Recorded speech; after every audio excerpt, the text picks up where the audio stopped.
Même si une expertise en présentiel reste toujours préférable, sa réalisation en distanciel présente de nombreux avantages. Rapidité pour obtenir un rendez-vous, sous quelques jours, du fait d'une plus grande facilité et amplitude horaire. Gain de temps, pas de déplacement, pas d'embouteillage, pas de recherche de place de parking, pas de risque de panne de voiture ou de grève SNCF.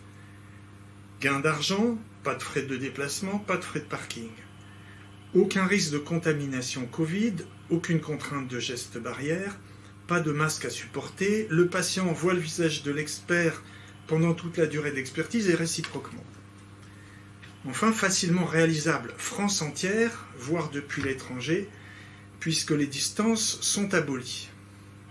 Néanmoins, quelques inconvénients persistent. L'entretien a lieu au travers d'un écran, et deuxièmement, il n'y a pas d'examen, et surtout, il n'y a pas d'examen palpatoire possible. Cependant, il convient de relativiser, car d'autres confrères ont déjà établi des rapports de leur examen clinique, et d'autre part, le patient peut montrer à l'écran ses cicatrices et les gestes qu'il peut ou ne peut plus réaliser. Au total, les avantages l'emportent largement sur les inconvénients dans beaucoup de situations.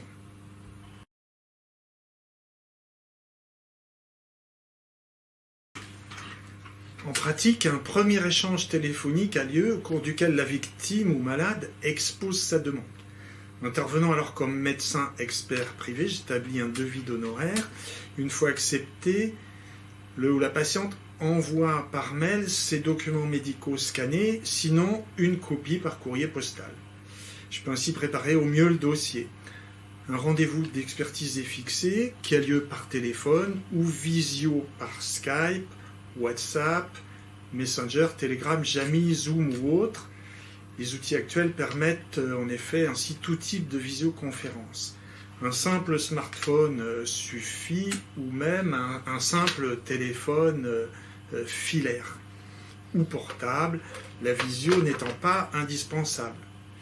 À l'issue, je donne immédiatement mon avis et je livre mes conclusions chiffrées sans avoir à attendre quelques jours ou semaines. Dans la foulée, je peux envoyer mon rapport d'expertise par courrier ou par mail sécurisé pour une totale confidentialité. Intervenant alors comme expert privé, mes honoraires peuvent être pris en charge par le contrat défense-recours protection juridique du patient. Il faut savoir que la pratique des expertises à distance n'est pas encore répandue chez les experts qui travaillent pour des compagnies d'assurance.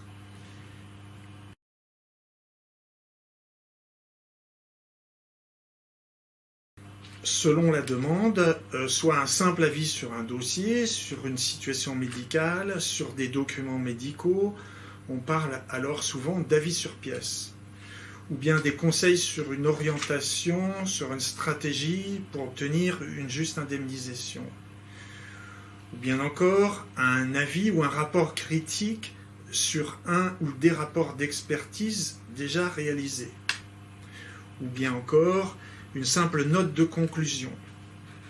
Ça peut être enfin un rapport d'expertise complet.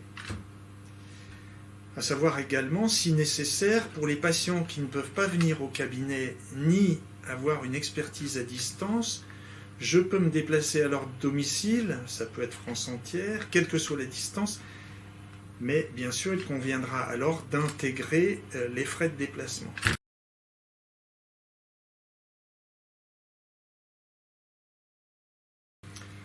Je suis facilement joignable sur simple appel téléphonique et je réponds moi-même immédiatement aux appels.